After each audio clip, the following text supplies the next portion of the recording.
Ini adalah bahan-bahan yang akan kita jadikan sebagai pupuk tanaman. Terdiri dari seresah tumbuh-tumbuhan, baik itu rumput-rumputan atau daun alang-alang, daun pisang, daun bambu, atau daun apapun juga, pada prinsipnya dapat digunakan. Makin banyak ragam jenisnya, maka akan semakin baik unsur hara yang tersedia. Mengapa demikian? Sesungguhnya daun tanaman itu akan terdekomposisi secara alami menjadi unsur-unsur hara yang diperlukan tanaman. Maka dengan beragam jenis daun seresah yang terdekomposisi, maka jenis unsur hara baik makro atau mikro yang menjadi lebih lengkap. Selanjutnya, melalui metabolisme tanaman, unsur hara tersebut diserap oleh akar tanaman yang digunakan sebagai unsur-unsur yang diperlukan untuk tumbuhan fisiologis tanaman. Jadi pada hakikatnya daun tanaman adalah manifestasi dari unsur-unsur hara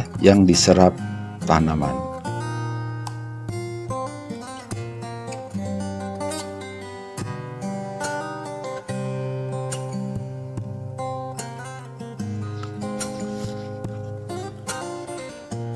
Ini adalah tanaman gandum yang berumur 7 hari. Ditanam pada halaman rumah dengan teknik yang sangat sederhana, biaya murah, tanpa pemupukan bahan kimia atau pestisida. Juga tidak menggunakan kompos kotoran hewan.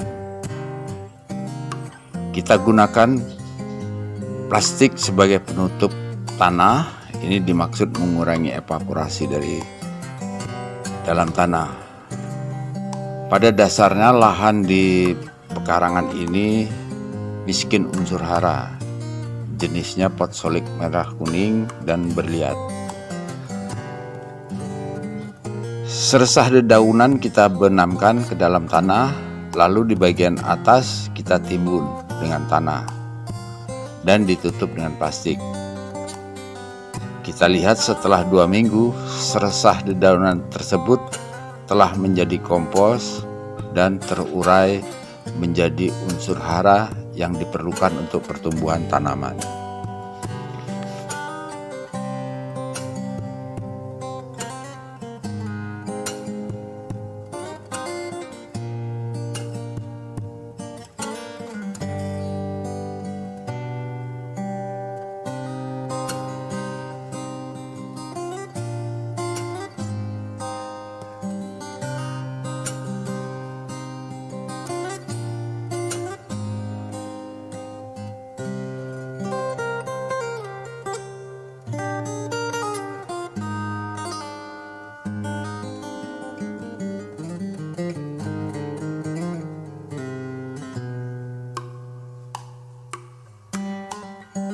Teknologi 14.7 dapat diaplikasikan untuk menanam tanaman di lahan yang kering, marginal, ataupun berbatuan. Dengan teknik ini akan mengurangi pemakaian air, pupuk, karena seresah tanaman dapat menyimpan air, juga sekaligus menyediakan unsur hara tanaman. Nah, yang jadi persoalan, apakah bumi kita mampu menyediakan air dan oksigen pada proses fotosintesis dan respirasi tanaman? Saat ini polusi udara yang mengandung sulfur dioksida menghasilkan hujan asam, pengaruh negatif terhadap pertumbuhan tanaman dan ternak. Selain polusi, pembangunan modernisasi infrastruktur cenderung mengurangi lahan tempat tumbuh tanaman.